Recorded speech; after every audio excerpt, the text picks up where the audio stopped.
চলতি বছরের ডিসেম্বরে অনুষ্ঠিত হতে যাচ্ছে বাংলাদেশ জামায়াতে ইসলামের নতুন আমির নির্বাচন। এদিন নির্বাচনে গোপন ব্যালটে ভোটের মাধ্যমে দলটির সারা দেশে থাকা 1 লাখের বেশি রুকন সদস্য নির্বাচন করবেন তাদের সর্বোচ্চ নেতা। দীর্ঘ 1.5 দশক পর ঘুরে দাঁড়ানো জামায়াত বর্তমানে তাদের রাজনৈতিক কার্যক্রম নিয়ে সারা দেশে সক্রিয় রয়েছে। জুলাই সনদের আইনি ভিত্তি পিআর পদ্ধতির নির্বাচন সহ 5 দফা দাবিতে দলটি রাজপথে সরব। একই সঙ্গে ত্রয়োদশ জাতীয় সংসদ নির্বাচনে সব আসনে প্রার্থী দেওয়ার প্রস্তুতিও নিচ্ছে দলটি। নতুন আমিরের কাঁধেই থাকবে আগামী জাতীয় নির্বাচনকে ঘিরে বড় চ্যালেঞ্জ। জামায়াতের সর্বোচ্চ নীতি নির্ধারণী পদটির নাম আমির। গঠনতন্ত্র অনুযায়ী একজন আমির 3 বছরের জন্য নির্বাচিত হন।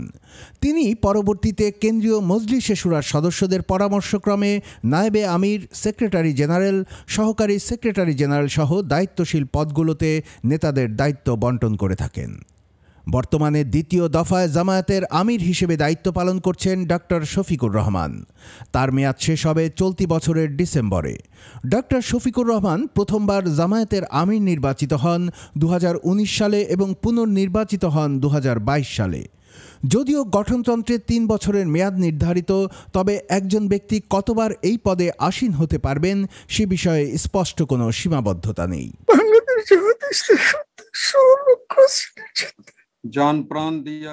জামায়াতের গঠনতন্ত্র অনুযায়ী বিদায়ী কেন্দ্রীয় মজলিসে শুরা 3 সদস্যের একটি প্যানেল তৈরি করে দেয়, যেখান থেকে রুকন সদস্যরা ভোট দিয়ে একজনকে আমির হিসেবে বেছে নেন।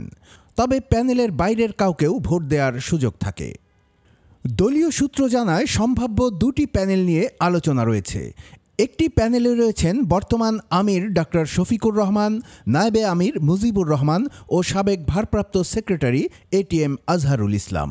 অন্যটিতে এটিএম আজহারুল ইসলামের জায়গায় আলোচনায় আছেন আরেক নায়েবে আমির সৈয়দ আবদুল্লাহ মোহাম্মদ তাহের। তবে জামায়াতের একজন শীর্ষ নেতা বলেন, এ বিষয়টি কেবল দলের রুকন পর্যায়ের নেতারাই জানবেন। নির্বাচনের শিডিউল ঘোষণার সাথেই তাদের চিঠি দিয়ে জানানো হবে মজলিসে শুরার সদস্যরা কোন 3 জনকে প্যানেলের জন্য নির্বাচিত করেছেন। দলের নির্বাহী দায়িত্বশীল এই নেতা আরও জানান, আগামী 25 ডিসেম্বরের আগেই ভোট সম্পন্ন হবে। তিনি জানান, নির্বাচন জামায়াতে ইসলামের গঠনতন্ত্র অনুযায়ী খুব স্বাভাবিক একটি প্রক্রিয়া। চরম দুঃসময়েও এটি নিয়ম মাফিক হয়ে এসেছে। কুমিল্লার কাগজ, নিউজ ডেস্ক।